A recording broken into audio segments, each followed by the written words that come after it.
Sudah berapa kali diingatkan, dan ini kan kawasan yang tidak boleh dirubah bentuk bangunannya, khusus di luarnya juga. Ini kan dirubah semua, nggak ada yang Anse Hianbang, bangunan ilegal di Kesawan Medan dirobohkan Bobby. Ditulis oleh Manuel dari Siwa.com. Bobby ini gak seperti yang dikira banyak orang sebagai mantu Jokowi yang manja. Bobby ini gak sembarangan. Dia ini punya tulang juga. Dia ini kepala keluarga yang juga pemimpin sebuah kota yang memiliki ketegasan. Belum seminggu dilantik, Bobby sudah beraksi. Ia mengerjakan sesuatu yang tidak pernah dikerjakan oleh wali kota sebelumnya. Bobby beraksi dengan alat berat di Kesawan Medan yang akan dijadikan tempat wisata. Ia datang dan melihat banyak bangunan ilegal berdiri di sana dengan gagah. Bangunan itu dirobohkan untuk memperlihatkan apa? Gagah-gagahan. Apakah Bobby sedang melakukan pencitraan? Tidak. Bobby ini bukan Anies yang sembarangan ngomong dan tidak dieksekusi. Tanpa banyak bicara, Bobby langsung melakukan gerakan dan gebrakan sehingga dinding-dinding ilegal itu bergetar sebelum kemudian hancur lebur. Penertiban bangunan ilegal ini dilakukan oleh petugas Satpol PP dengan alat berat yang dimiliki oleh Dinas Pekerjaan Umum Kota Medan. Bangunan itu ada di daerah kawasan Kesawan, Jalan Jenderal Ahmad Yani 7, Kecamatan Medan Barat.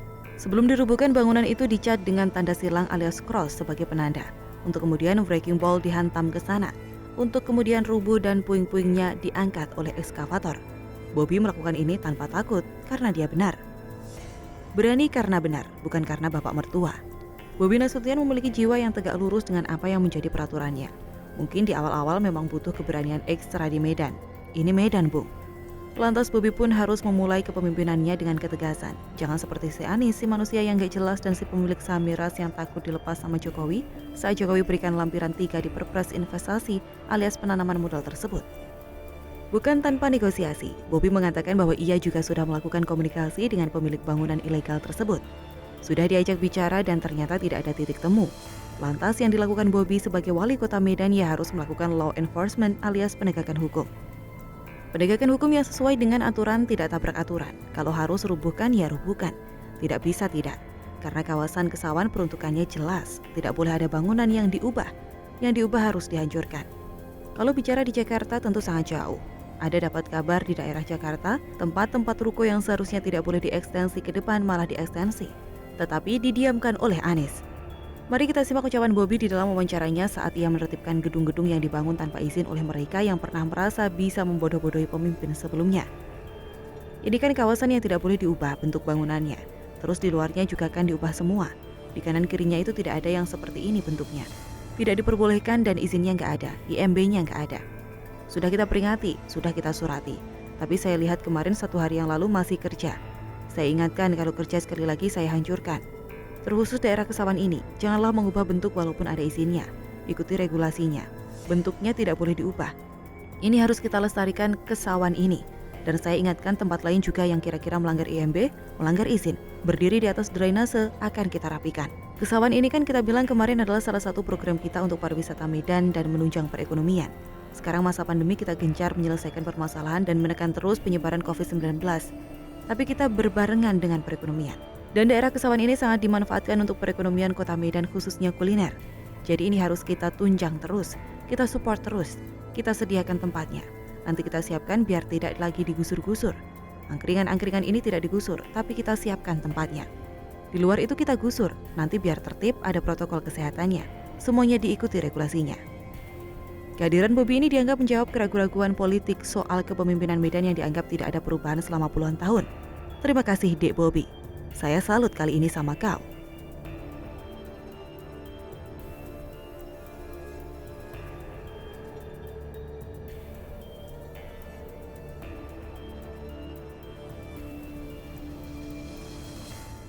Jokowi menyadari betul bahwa 2 periode saja tidak akan cukup untuk menyelesaikan rencana strategi yang dia buat. Bisa jadi Gibran adalah opsi dari sekian opsi yang dia siapkan untuk menyelesaikan apa yang sudah dia mulai. Menanti langkah besar Jokowi dan Gibran tahun 2024, ditulis oleh Mukhlas Primawardani dari Siwa.com. Pada artikel sebelumnya, saya membahas bagaimana luar biasanya Presiden Jokowi dari pengusaha mebel menjadi wali kota Solo, menaklukkan Jakarta hingga menjadi Presiden RI untuk kedua kalinya tahun 2014 sampai dengan tahun 2024.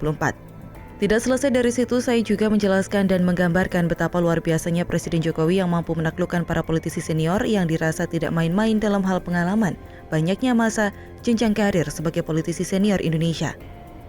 Selain itu, saya juga membahas tentang langkah-langkah yang harus dilakukan oleh Presiden ke-6 RI SBY untuk bisa selamat dari kondisi sekarang. Kita tahu selepas melepas jabatannya pada tahun 2014, SBY sebagai pribadi dan Demokrat sebagai sebuah partai semakin kesini semakin merosot tingkat kepercayaannya dari masyarakat. SBY mencoba melakukan langkah penyelamatan terah politiknya dan juga partai yang dibesutnya dengan cara memaksa AHY menjadi politikus dan meninggalkan karir sebagai TNI. Kemudian mengangkatnya sebagai Kogasma, hingga yang terakhir menjadikan AHY sebagai Ketua Umum Partai Demokrat. Namun langkah itu tidak membuat SBY dan Demokrat melambung, malah semakin nyungsep ditambah lagi banyaknya masalah internal yang menggerogoti Partai Demokrat. Dalam artikel di bawah saya menjelaskan langkah manajemen strategi yang harus dilakukan oleh SBY untuk menyelamatkan terah politiknya dan menyelamatkan Demokrat. Karena sudah berjanji akan membahas langkah besar yang harus diambil Presiden Jokowi dan Gibran pada tahun politik, maka saya akan membahasnya sekarang. Pertama, awalnya saya kurang setuju Bobi dan Gibran masuk dunia politik dengan mencalonkan diri sebagai wali kota di daerah masing-masing. Pertimbangan saya saat itu karena merasa Bobi dan Gibran belum memiliki pengalaman di dunia politik yang jauh lebih dinamis dibandingkan dunia usaha. Manajemen politik pun lebih taktis dibandingkan dengan manajemen bisnis. Ditambah lagi, saya orang Indonesia dari sekian banyak orang meyakini bahwa negara ini adalah negara demokrasi. Sebisa mungkin demokrasi adalah jalan utama kita sebagai seorang warga negara dalam memahami dan memecahkan sebuah masalah termasuk politik. Dan dalam pandangan saya pribadi, terah politik adalah hal buruk untuk iklim negara demokrasi. Kedua, namun setelah berkontemplasi beberapa saat memikirkan permasalahan itu, saya berkesimpulan bahwa saya salah. Bobi dan Gibran bukan anak kemarin sore yang tiba-tiba mencapai titiknya. Meskipun anak dan menantu presiden, tetapi mereka adalah seorang pengusaha atau pebisnis yang sudah melewati beberapa fase dalam dunia usaha yang mereka geluti sehingga mereka mendapatkan sedikit pengalaman dan pengetahuan dalam perjalanan mereka. Ditambah lagi Jokowi tentu hafal betul kualitas dan kapabilitas anak-anaknya. Apa iya seorang Jokowi melepaskan anaknya begitu saja mengikuti pemilihan walkot padahal anaknya tidak bisa apa-apa? Di samping itu, berjalannya waktu Jokowi pasti memiliki tips bagi anak-anaknya dalam menjadi seorang pemimpin. Layaknya sebuah diklat atau pelatihan yang terjadi secara ilmiah. Jokowi dan Gibran tidak main-main sebenarnya ketika Gibran sudah menjadi wali kota Solo. Sebagai pribadi tidak mungkin Gibran hanya berhenti di Solo sedangkan umurnya sekarang baru 33 tahun.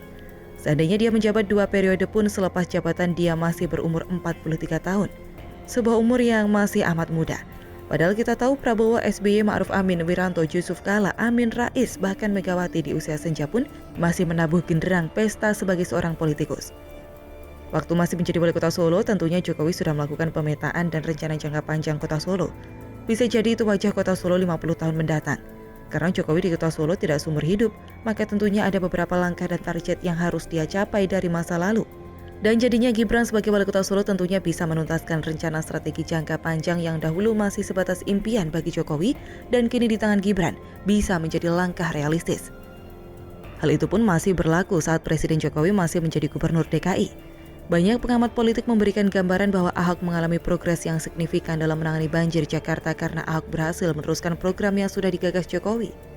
Setelah lengsernya Ahok, program itu menjadi terhenti karena Anies Baswedan selaku gubernur DKI menghapus program normalisasi sungai dan melakukan programnya sendiri, yakni naturalisasi sungai. Jokowi tentunya tidak berhenti memikirkan masalah itu. Bisa jadi Gibran adalah salah satu dari sekian opsi yang bisa diambil Jokowi untuk menyelesaikan masalah Jakarta yang diakui atau tidak masih menjadi PR baginya. Pun sama dengan jabatan presiden, Jokowi ngebut soal infrastruktur negara, tetapi diakui atau tidak juga akan ada hal lain yang negatif, salah satunya soal utang negara dan menggenjot pemasukan negara di masa mendatang. Tentunya Jokowi punya rencana panjang hingga 50 tahun mendatang dengan berbagai macam rencana strategi yang mendapat pertimbangan dari berbagai macam penelitian khusus soal perkembangan negara Indonesia mendatang. Jokowi menyadari betul bahwa 2 periode saja tidak akan cukup untuk menyelesaikan rencana strategi yang dia buat. Bisa jadi Gibran adalah opsi dari sekian opsi yang dia siapkan untuk menyelesaikan apa yang sudah dia mulai. Menarik untuk kita nantikan. Pertanyaan sederhananya adalah, mampukah Gibran menaklukkan Puan Maharani dan AHY karena posisi mereka sama sebagai anak presiden? Perbedaannya, Jokowi tidak pernah menjadi ketua partai politik.